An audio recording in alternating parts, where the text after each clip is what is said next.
Good morning, everyone. Pastor Sean coming to you from our house in Emporia.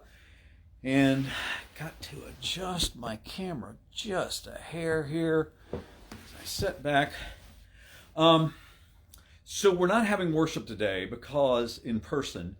There's some conflicting numbers about the COVID positivity rate right now. And thank you, Davis and Megan, for pointing out that there there's a very high positivity rate right now in Emporia, but the metrics that we were using were not reflecting that. I think it's a glitch in their website, but nevertheless, out of an abundance of caution, out of an abundance of caution, uh, we closed in-person worship today just to make sure. Better to default on the side of safety than take a chance.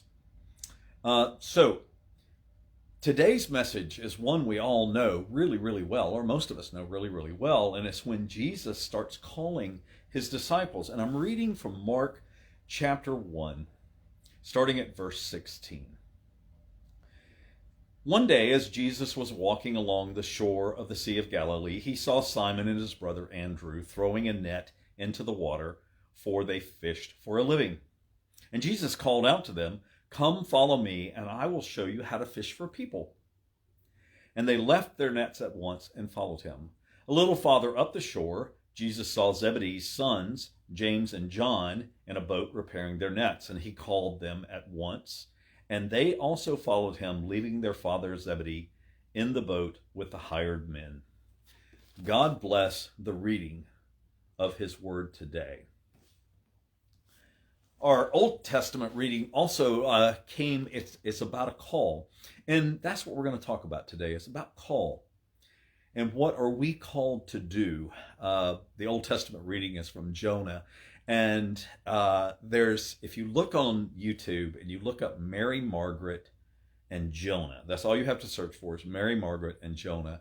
And there's a young lady, she's a young girl, I think she's probably 10 or 12, when the recording was made, and she tells the story of Jonah in a very dramatic fashion, and it is precious.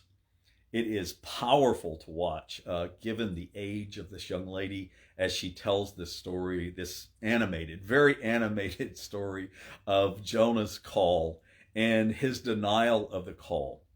So please take some time to watch that. But as we know, Jonah was like, I'm not going. I am not going to go tell those people, God, that you are going to destroy them. And I just can't do it anymore. I can't go do that anymore because I know what's going to happen. I just know what's going to happen. And it's heartbreaking. So Jonah denies God's call, of course, as we know, and and he tries to escape, and he gets on a boat, and there's a storm, and and the storm is because God's like, dude, you're going to answer your call or else, and he tells the men on the boat, instead of throwing everything overboard, throw him overboard, and he gets swallowed by a big fish that spits him out on the shore so he can go and answer his call. Interesting part of the story, unlike so many other times when a prophet is called to come and deliver God's word, is that the people of Nineveh listened.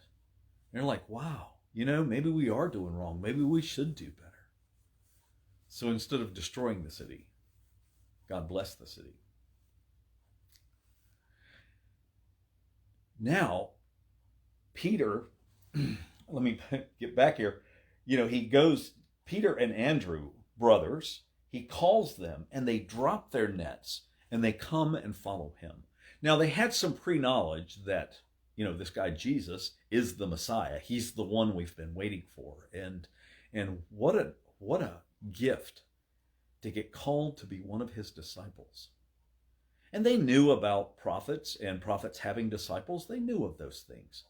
And, it's kind of like waiting for your turn to get picked, like when we were kids and they chose sides on a kickball team or whatever it may be. And you wanted your name to be called. And I would imagine, given the status of Peter and Andrew and many of the other apostles, that they never ever thought that they would be called. Why would they be called? You know, they didn't have knowledge. They didn't have experience. They were fishermen. They were laborers. They were common folk. But yet, God knows what he's doing always. So what about our call? You know, I talk about this all the time, about answering your call. And, you know, but rarely do we get into, well, how do you find out what your call is? Well, there's a way to do that. And we have a spiritual gift survey that you can take. It's available on the Methodist website. And I think it's on the Methodist Disciple website. But if you put in Methodist Spiritual Disciplines Survey, then it'll come up. And I think it's a 37 question test, and it'll kind of tell you what your gifts are. And with your gifts, you can figure out what your call is. But you see, there's one call that we all have. And that's the point of my message today, is that we are all called for certain to do this one thing. And that is to make disciples for Jesus Christ for the transformation of the world. That's a huge statement. It's like, I got to go make a disciple so the world can be transformed? I mean, how can I make a disciple that can transform the world when I'm not even sure if I can be part of transforming the world myself? We don't have to worry about that. We don't have to worry about that. Because simply the process of being a disciple and making disciples is transformative in and of itself. In and of itself, that is transformative.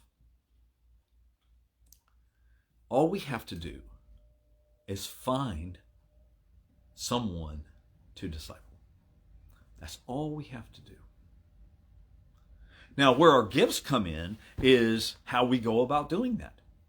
Some of us are extremely introverted, being shy, and some of us, like myself, are anything but introverted. And so how we go about it is different.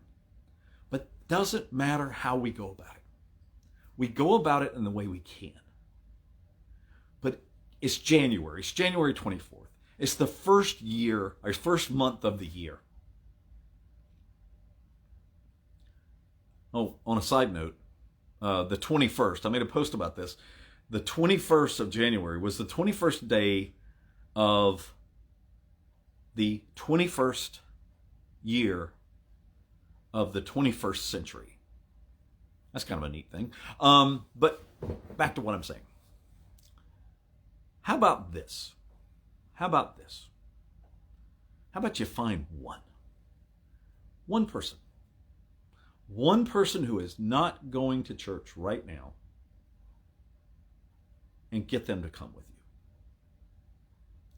What would our churches look like?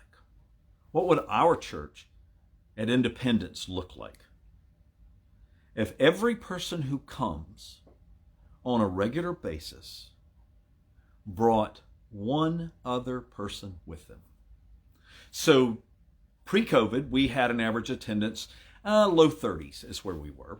And since we've gone back to in-person worship during COVID, our average attendance is just over 20, 22, something like that.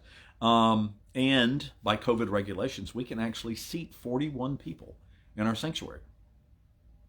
So if each one of you, by year's end, got one other person to attend church, it would double our in-person attendance. That would be dramatic, wouldn't it? That would be very dramatic. And I know that it's not too much to ask that each one of you get one other person to come. Now, there's guidelines for that. There's not guidelines, but there's some things you need to know. You know, you may invite somebody to come and they come right off the bat. But most of the time, you're going to have to ask them multiple times to come before they come. And you may have to ask multiple people multiple times before someone comes. You may have to do that. But they did a survey about 15 years ago. And what they figured out was, due to the survey, is that a Methodist, a professing Methodist, invites somebody to come to church once every 30, I think it's 34 years. It's over 30 years. Once every 30-something years, a Methodist invites somebody to come to church. Now, I know you're saying, Pastor Sean, that is ridiculous. That is an absurd number. I mean, some of you are saying, well, I invite somebody to come all the time. And then some of you are saying, well, maybe I'm responsible for that because I've never invited anybody to come. The truth of the matter is, when you come up with a number like that, it's not that that applies to all Methodists. It's basically saying Methodists rarely ever invite somebody to come to church. There are some that do all the time, and then there are those who just never do. And unfortunately, that's the most of us. To get a number like that, that is the most of us. And, oh, that's Sarge behind me. One of our four cats. And I'm sitting in Donna's chair, and that's one of Sarge's favorite perches. So yeah, most of us never invite somebody to come to church. And yet, most people that come to church come, this 80%. 80% of the people who come to church come because they were invited. So if 80% come because they were invited, and we're not inviting, people aren't coming. So we are called. Jesus called us. Last thing he said, last order he gave us.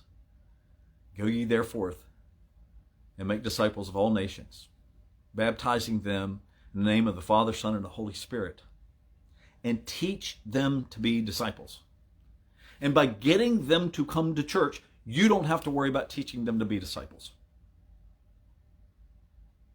We have people for that. We have ways to do that. It's just getting them to come. And as wonderful as our church is at Independence United Methodist, it's hard to imagine that someone would come and not feel the love that exists within our fellowship. Everybody that comes regularly knows that incredible love that we have and the acceptance for all people, regardless of everything. Regardless of your race, regardless of your social status, regardless of your political status or political affiliations, regardless of your sexual preference. None of those things matter. What matters is loving Jesus and being loved by Jesus and sharing the love of Jesus to others. That's what matters. And y'all exhibit that week in and week out. What a wonderful place we have for people to come and know this incredible love of Jesus Christ. You know, I've talked about this before, about God magnifying what we do, and I was reminded of it this morning in a reading, one of my daily readings. It was actually related to being in Alcoholics Anonymous, my recovery there, and it was about how, you know, I came a drunk, pretty much useless person to an Alcoholics Anonymous meeting. I was a broken man that suffered from a disease that had complete control over me. And I gave in to what was suggested. Don't drink. Go to meetings. And read the book of Alcoholics Anonymous. Work the steps. And I work those steps to the best of my ability. But you see, every time we come and we give our best, God magnifies that. God magnifies that. And God has turned me into a person that I didn't even know existed. I couldn't imagine that I would ever be the man that I am right now. But God did that. Because I gave what seemed like a little, He gave a lot. That's what He does. That's the way He rolls. We give our best, which many times is not a lot. Seems like anyway to us. And then God magnifies. And we get to be a part of that. So I invite you to be a part of it. To just go find that one person. Find that one person. You know, there's a saying about, making disciples is be a friend, make a friend, make a friend, be a friend, and bring a friend to Christ. Making a friend. Sometimes it's hard for people. It's really difficult. And maybe we have to be a friend before we can make a friend. But as long as you have Christ in your heart, it will happen. And that friend will see the Christ in your heart. And they will want what you have. And they will come to know Christ through your invitation. God bless you all, and I pray that we are back in worship in person next week. And you folks online that join us each and every week, I can't thank you enough. The turnout online is just fantastic, and it's opened up a whole new avenue for us to worship and bring the love of Jesus Christ to each and every one. God bless you all, and have a wonderful week. And be safe, please.